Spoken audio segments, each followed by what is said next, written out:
નમસ્કાર વિદ્યાર્થી મિત્રો, મારી યુટ્યુબ ચેનલ વિદ્યાદીપમાં આપ સૌનું હાર્દિક સ્વાગત છે. મિત્રો, આજના વિડીયોની અંદર આપણે ધોરણ 7 વિષય છે વિજ્ઞાન, તેમાં પાઠ 12મો. આ પાઠનું નામ છે જંગલો આપણી જીવાદોરી. આ પાઠના સ્વાધ્યાયનું સંપૂર્ણ સોલ્યુશન આજે આપણે આ વિડીયોની અંદર મેળવીશું. વિદ્યાર્થી મિત્રો, જો તમે મારી ચેનલમાં નવા હોય તો મારી ચેનલને જરૂરથી સબસ્ક્રાઇબ કરો, વિડીયો લાઇક કરો, શેર કરો અને બેલ નોટિફિકેશન આઇકોન ઓન કરો, જેથી આગળના દરેક નવા વિડીયોની નોટિફિકેશન તમારા મોબાઈલની સ્ક્રીન પર મળી શકે. તો ચાલો વિદ્યાર્થી મિત્રો શરૂ કરીએ. ધોરણ 7મો વિષય છે વિજ્ઞાન, તેમાં પાઠ 12મો. આ પાઠનું નામ છે જંગલો આપણી જીવાદોરી. સ્વાધ્યાય, તેમાં પહેલો પ્રશ્ન: જંગલમાં રહેતા પ્રાણીઓ તેને વૃદ્ધિ અને પુનર્જીવન માટે કેવી રીતે મદદ કરે છે તે સમજાવો.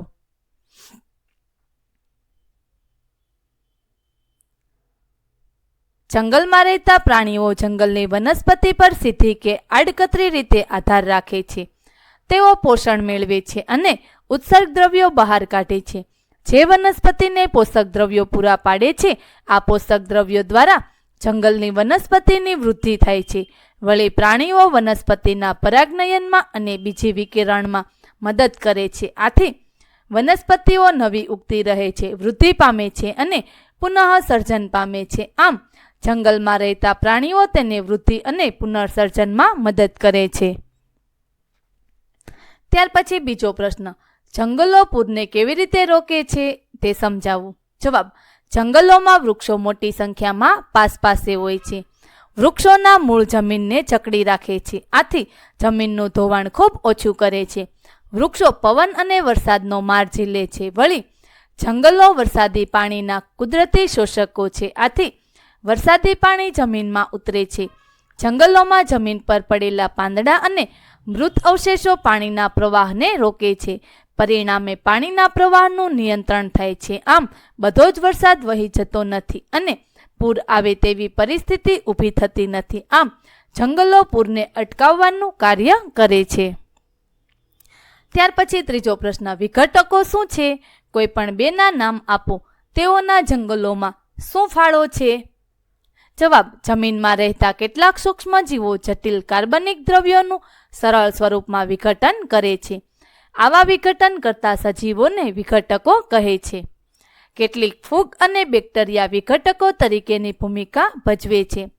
પૃથ્વી પર ત્યજાયેલા મૃત પ્રાણીઓ તથા વનસ્પતિના ખરી પડેલા પાંદડા અને અવશેષો સડે છે અને કહેવાય છે ત્યારે વિઘટકો તેમનામાં રહેલા જટિલ કાર્બનિક દ્રવ્યોનું સરળ કાર્બનિક સ્વરૂપમાં વિઘટન કરે છે.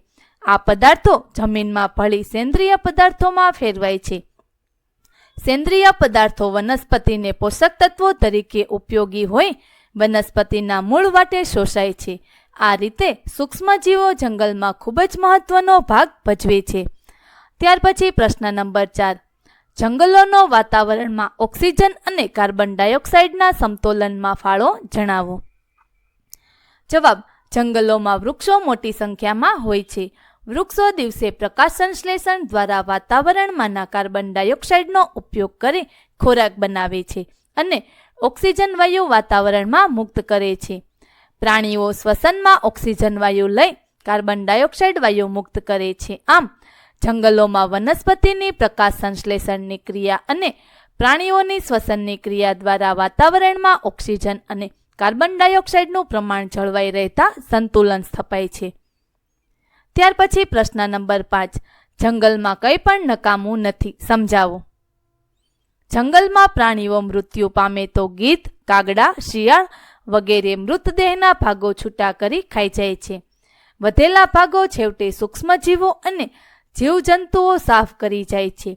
જંગલમાં વનસ્પતિના ખરી પડેલા પાંદડા અને અન્ય ભાગો પણ સેન્દ્રિય પદાર્થોમાં ફેરવાઈ પોષક તત્વોના રૂપમાં વનસ્પતિના ઉપયોગમાં આવે છે. આમ જંગલમાં કોઈ વસ્તુ નકામી પડી રહેતી નથી, પરંતુ કોઈને કોઈ રીતે ઉપયોગી બને છે. તેથી કહી શકાય કે જંગલમાં કંઈ પણ નકામું નથી. ત્યાર પછી પ્રશ્ન નંબર 6: જંગલમાંથી મળતી કોઈ પણ 5 પેદાશોની યાદી બનાવો. જંગલમાંથી મળતી પેદાશો નીચે મુજબ છે: લાકડું, જડીબુટ્ટીઓ, ગુંદર, રેઝિન, કાથો. ત્યાર પછી પ્રશ્ન નંબર 7: ખાલી જગ્યા પૂરો. પહેલી: જીવજંતુઓ, પતંગિયા, મધમાખી અને પક્ષીઓ સપુષ્પી વનસ્પતિને પરાગનયનમાં મદદરૂપ થાય છે. બીજી, જંગલ હવા અને પાણીનું શુદ્ધિકરણ કરતા છે. ત્રીજી, છોડવાઓ જંગલનું સૌથી નીચલું સ્તર બનાવે છે. ચોથું, સડેલા પાંદડા અને પ્રાણીઓના મળ જંગલને સેન્દ્રિય દ્રવ્યોથી ભરપૂર બનાવે છે. ત્યાર પછી પ્રશ્ન નંબર 8.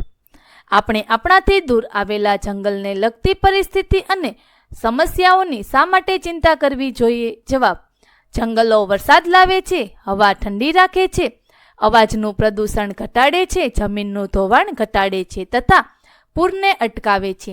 જંગલો આપણે ઔષધીય વસ્તુ, લાકડું તથા ઘણી ઉપયોગી પેદાશો આપે છે. જંગલો પૃથ્વીનું સૌંદર્ય છે. જંગલોના આપણા પર ઘણા ઉપકારો છે. તેથી જંગલોની આપણને ચિંતા હોવી જોઈએ. આજે જંગલો કપાતા જાય છે, ત્યાં ઉદ્યોગો અને વસાહતો સ્થપાય છે. તેથી જંગલમાં વસતા પ્રાણીઓ અને લોકોના કુદરતી રહેઠાણ છીનવાઈ રહ્યા છે. આપણા વિકાસ માટે જંગલોનો નાશ થઈ રહ્યો છે. જંગલો માટે આવી પરિસ્થિતિ અને સમસ્યાઓ ઊભી થઈ રહી છે.